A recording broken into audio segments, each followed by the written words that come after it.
Yeah. Yeah, and you gotta talk to the king too. Trigger he reaches the dungeon. I think. Probably don't have to actively talk to him, but. So I feel Well, like it looks like the password is gone. It's password dungeon. fuck. Well, no, I'm just getting the Oh, the warp song. Yeah. So I feel like N64 had such a good era of like worlds that weren't, and GameCube, I guess for that matter, worlds that weren't stereotypically like, this is the grass world, this is the water world, this is the this. That it's like Luigi's Mansion was a scary thing, and it was a building, and you can only do so much with that, but they still made every room and every environment different. And Mario Sunshine's the same thing, where it's all summer themed, but they made every area different. Paper Mario is like, instead of having like an ice level and this and that, there was a toy level, and there was a desert's a bad example. But it's like the environment. Yeah, super bad example. The environments in old Nintendo games are so much better, I feel like. I just like them. Agree. Well, Breath of the Wild has a lot of fun. Oh, for sure. Breath of the Wild really screws, like I said, like in the last stream, it really screws everything up because it's so good that it really is the exception to a lot of these rules. Like it's just so goddamn good. Because there aren't different worlds in Breath of the Wild. It's all one world, but it's all such a great, fascinating world to explore that it doesn't matter. It's all one world, but it all blends together, and there's different areas. And some linear games get that right. I'm going to name Uncharted as my number one example. Uncharted is like, every area, every environment is about the same concept, but definitely not the same, if that makes any sense. Every level has the same theme to it, like treasure hunting, stereotypical thing, but they're all significantly different from each other. I love it. It's so great. You've played 4, yeah? Nope. Really? I don't have a PS4, man. Oh my god. I will get you a PS4 just for Uncharted. Holy fuck. Oh, I need to play it. Oh my god. I've never... And some people disagree with me on this, because some people still think that 2 is the best one by far. And I love 2 to death. But holy fuck. I fucking love this Uncharted 4. It's like...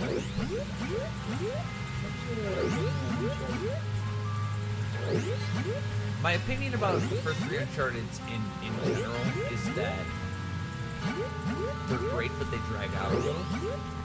2 does that the least, and 3 does it the most. 3 drags out for a long time, and it's not necessarily bad, but it's not necessarily good. Yeah, agreed. It's not such a step down that it's noticeable, but it's definitely not a step up. Whereas 2 was a massive improvement on an already good game. Before I go talking about this, I would preemptively say I'm not going to say anything spoilers, not even a little leaks. Yeah, please don't. I don't care. I'm going to go with The Last of Us 2, but I'm not going to talk about any spoilers. I know people are like, well, I don't care, the leaks are out, blah, blah, blah. I don't care. I haven't played that either. Donkey made a wonderful point about Last of Us Part 2, which is the problem with constantly putting out banger after banger after banger of a video game is you keep improving and you keep stepping up your game, and then you make a game like Uncharted 4 and you're like, sweet, what's the one to follow up to this? Okay, well, you can't think about it that way, because now everybody shot themselves in the foot, because everybody went into Last of Us 2 thinking this is not only going to be better than Last of Us 1, but also Uncharted 4, which is an insane thing to think. You know what I mean? It's an insane thing to go in expecting this game to be better than arguably one of the greatest games ever made. That's unfair to the game, Right. and that's unfair to everything else. And some people still don't like Last of Us 2. That's fine. It took a lot of risks. I'm talking a lot of risks that people did not like. But from my perspective, that's such a cool thing because they're like, okay, well, we can make things that are objectively good and gameplay that's objectively great and a story that's objectively A, B, C, D, beginning to end. This is a storybook story. It kind of follows criteria and it follows a set of rules that stories do, but it's objectively good, which is Uncharted 1 through 4 for me. Fantastic story, lovely story, but it's a storybook story. It's not meant to be diverse or, I hate the word edgy, but Last of Us was meant to be like their side series where it's like, we're gonna just take risks with this one. Instead of Uncharted being like, we're just gonna tell a nice little story and everybody's gonna be happy. So because they take so many risks, people are like, fuck you, this game's stupid. And it's like, no, I mean, they just took a lot of risks and you didn't like them and that's fine. It's just not Uncharted. Yeah. You can warp back to clock down and we can get the Oh, bead yeah, let's do that. and get another heart piece. What is the warp song? Fuck. Down left. Oh man. Right? Yeah, that was a lot of information you just laid. I don't know. I've been thinking about it a played long The Last time. of Us. Thinking about it a long time. Also, Yeah. it should be noted. I'll click that. It's right there. It should be noted that Last of Us 2 to me suffers the same thing that Uncharted does. Uncharted's about 20 hours long. Uncharted 2 is about 20 hours long. Uncharted 3 is about 25 hours long. 4 goes back to 20 hours long. Last of Us 1 is 10 hours long. Last of Us 2 is 35 hours long. Oh my god, that's long. So let that sink in. That's a lot. That's a lot. That's a lot. And as much as I love the story, I'm getting a phone call from as much as I love the story, it was a lot. Why are you going to the longer pool? You're not. Okay, we're good. Yeah, I don't know. I was just running Goodness around. gracious. Yeah, sorry for that dump of fucking. I've been thinking about it. Yeah. So I was thinking about it the whole 35 hours I was playing Last of Us Part 2 was my point of how to put it into words. You're just thinking of nothing else. That's the best way I'm gonna put it is what I just did. So if it came out and I didn't make my point, I'm not gonna try again. Well, I think you did fine. Cool, thank you. I'm gonna take a big Do you remember how to get? chug out of my sippy cup now. Ugh. I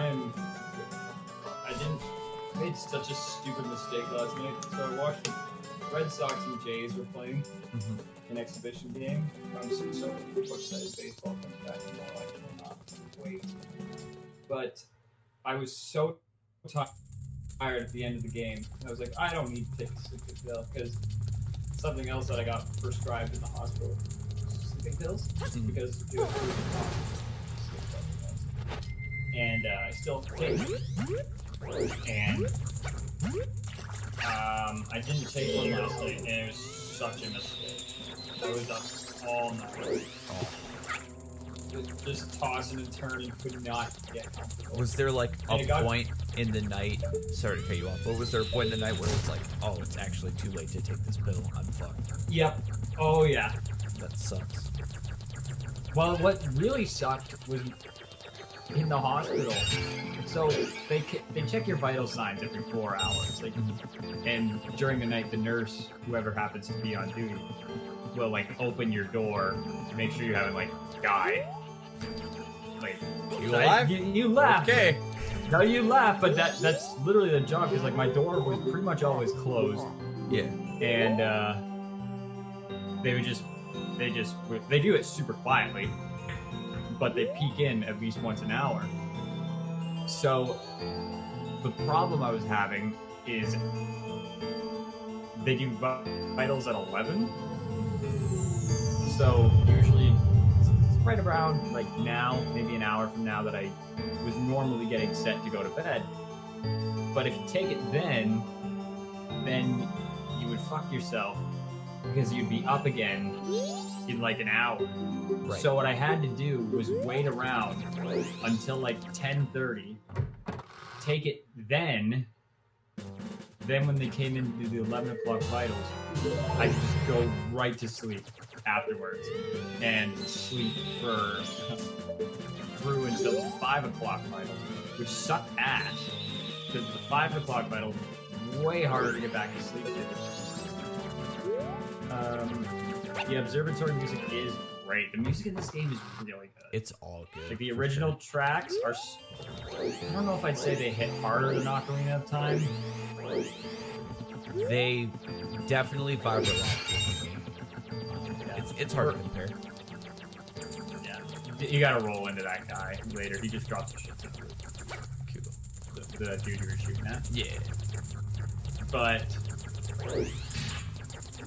what was I saying? Oh yeah, so when like the 5 o'clock vitals sucked because they also had to take blood work, which means that you had to actually move, which was just brutal. I hated it so much.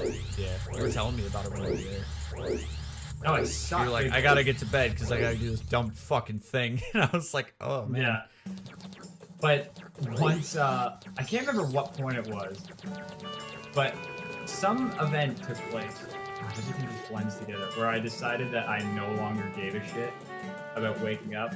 So I was like, 8 o'clock.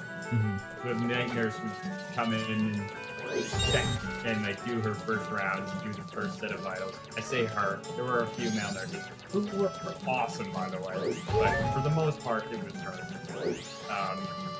But I decided I don't give two shits about being woken up.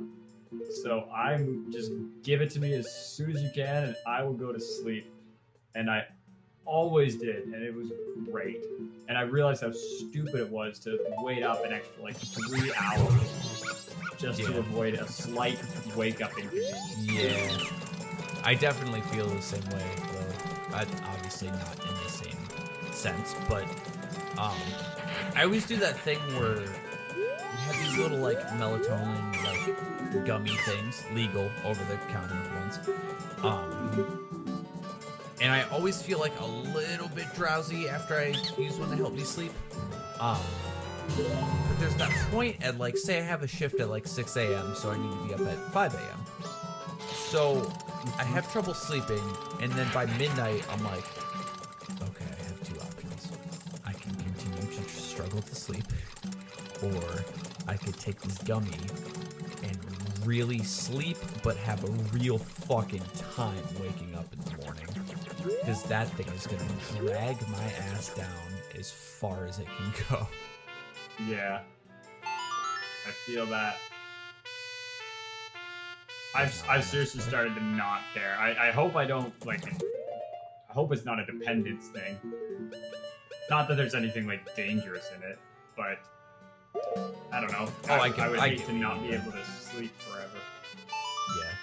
Definitely, I always think about shit like that. Even with, like Dayquil and NyQuil, I'm like, I can't take this too much because I don't want... There were a lot of conversations because the thing is, with surgery that I talked about earlier, all of the pain medicine and stuff that I was on, narcotics. So we had a lot of conversations about making sure to do things in safe dosages. And yeah, that was, I was very, very aware of that, but it was never an issue. I'm glad that they made it a big deal up front. Oh, I made it a big deal. Oh, that's good. Okay, cool. yeah, no, it wasn't like, but then logic kicks in where it's like, do you really think that they would give this at a hospital? Right, yeah, for if sure. That was a serious thing that could potentially happen. And the craziest one, like the scariest one that I really didn't like doing when I actually did fight the doctors on a little bit was, one of the things they used to manage pain was a fentanyl patch. Wait, can I not trade Yeah. this with him? I'm sorry. You can. Oh, be a human. Oh, But you should, yeah. You should buy some magic beads because you're gonna need them. it wouldn't let me for some reason. I think I need to get the initial ones from the guy in Oh, the perhaps. background. Yeah. Anyway, it was like, But yeah, like, apparently it's, like, they give it in really small dosages. But, they just put a fentanyl patch on you, and it manages pain really well, but they were like, you can get, like, slightly bigger ones, but I was on the smallest one possible. I was like, I don't want to fuck around with that. Yeah. Anyway. I'm definitely the same way. Even as though- you, though. Like, even if it seems safe, it's like, I take no risks with this. I don't want to fuck with more than I have to. I will use the smallest amount of whatever. If it works, it works. I'll wait like 3 weeks of it to do nothing before we go up even one step. But it was safe, and it did work. Good. I will definitely confirm that. Oh man, like I even have some like that I gotta get rid of safely because you can't have that shit floating around. Not fentanyl patches, just the pain pills that I had to try. Yeah, no. They. I don't know if this is an American thing or if this happens to you guys a lot too, but there are definitely people who go off on like conspiracy tangents and really do think that like doctors are gonna get them hooked on these drugs on purpose to like get them to like buy it later and like make a fuck ton of money off of it. And I'm like, no, doctors are going to work to make their paycheck by helping people, not by. You know, it just seems like I've always felt big conspiracy. so uncomfortable whenever people are like, oh, I don't trust doctors. Like, literally, who do you trust then? Yeah, then what? Like, yeah. Like, yes, do some doctors do terrible things? Yes. But for the most part, I feel they're pretty solid, and like, you can't really start fights with doctors or like not trusting doctors, in my opinion. There's so many When push comes to situations. shove, who's gonna be the one to keep you from going into the ground? As dark as that is, that's what it comes down to. You just have to trust. You Yeah. gotta go back into. Oh, never mind.